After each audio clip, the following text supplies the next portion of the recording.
નમસ્કાર નડિયાદ ચેકપોસ્ટ લાઈવમાં આપનું સ્વાગત છે.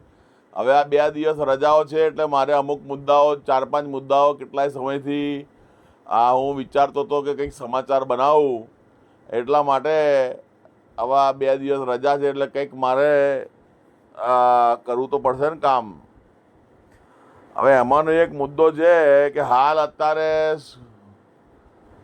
શાળાઓના ધોરણ 10ના 12ના પરીક્ષાઓના રિઝલ્ટો આવી ગયા છે એટલે હવે ઓબીસી, ઈડબ્લ્યુએસ ને એવા બધા દાખલાઓનું પ્રમાણ કઢાવવાનું પ્રમાણ પબ્લિકની અવર જવર જિલ્લા સેવા સદન ને સરકારી ઓફિસોમાં વધી ગઈ છે. આ બાબતનો તકનો લાભ અમુક વચેટિયાઓ ખૂબ જ પોતાની શાણપટ્ટીથી અમુક રાજકીય વ્યક્તિઓના એટલે કે અમુક નડિયાદ નગરપાલિકાના પહેલાંના જે ભૂતપૂર્વ કોર્પોરેટરો મેમ્બરો હતા તે લોકો અને અમુક બીજા અન્ય અસામાજિક તત્વો એ બધા જિલ્લા સેવા સદન દબાણ રોડ નડિયાદ ખાતે ગેરકાયદેસર પ્રવેશી અને પબ્લિક જોડે બહાર બજારમાં વધુ પૈસા વસૂલી અને ત્યાં આગળ એમનું કામ કરાવવા માટે આવે છે.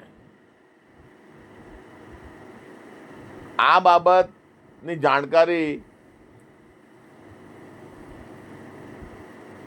દર વર્ષે દર મહિને જે તે જવાબદાર અધિકારી શ્રી હોય છે તેમના સુધી પહોંચાડવામાં આવે છે, પરંતુ જ્યારે અમે એમને વાત કરીએ છીએ ત્યારે અમને એવું કહે છે કે તમે દુનિયા સુધારશો.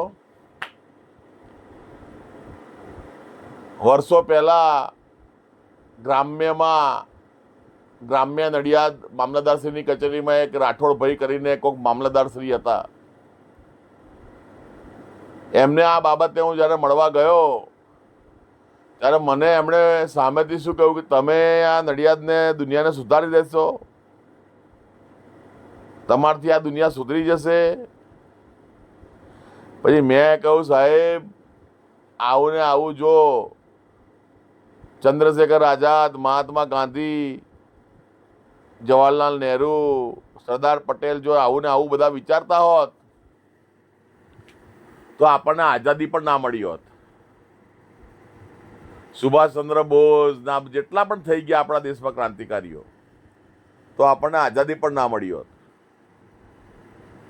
મને સરે એવું કહેલું કે તમારાથી કશું થશે નહીં, પણ એ રાઠોડભાઈને મારે કહેવું અત્યારે ખબર નહીં રિટાયર્ડ છે કે શું છે મને ખ્યાલ નથી.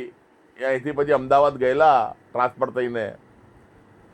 મારે એમને એવું કહેવું છે કે તમે એકવાર નડિયાદ કમ્પાઉન્ડમાં આવીને જુઓ કે જે પહેલાં અહીંયા વચેટિયાઓનું મચ્છી માર્કેટ ભરાતું હતું, મચ્છી માર્કેટમાં જેમ બધા બેસે છે ને મચ્છી વેચવા, એ રીતે એજન્ટો બેસી રહેતા હતા રસ્તામાં એમના સમયમાં.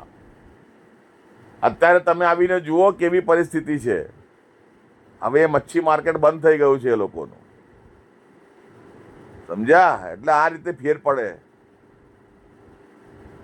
નકારાત્મક વિચારો ને નકારાત્મક વાતો કરીને પ્રોબ્લેમ સોલ્વ થતો નથી ભાઈ. 100% સોલ્વ ના થાય પણ કંઈક તો સોલ્વ થાય ને. એટલે જિલ્લા સેવા સદનમાં અમુક આઉટસોર્સિંગ કર્મચારીઓ નાસ્તાના પડીકા, પછી અમુક રોકડ વ્યવહાર કરી અને ઝડપી કામ કરાવી આપે છે અમુક અરજદારોનું, અને તે માટે લાલ જાજમ એમના માટે કાયમ પાથરેલી રાખવામાં આવે છે.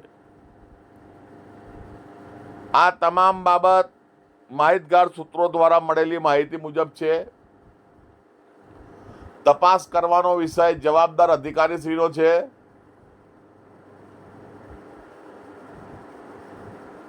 મીડિયાનું કામ માત્ર પ્રશાસનને જાણકારી આપવાનું, અમારું કામ ઇન્વેસ્ટિગેશન કરવાનું નથી.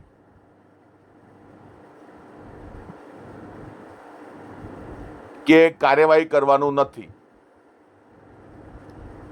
તો આ વચેટિયાઓની અવર જવર બંધ કરાવવા આપ સૌને જવાબદાર અધિકારીઓને નમ્ર વિનંતી છે. નહીં તો પછી તમે બોર્ડ મારી દો આપણા અહીંયા કે દરેક વચેટિયાને આવવાની છૂટ છે, એવું બોર્ડ મારી દો કાં તો, અથવા તો એવું. બરાબર છે. જય હિન્દ, જય ભારત. અમારી ચેનલને લાઈક કરો, સબસ્ક્રાઈબ કરો અને શેર કરો.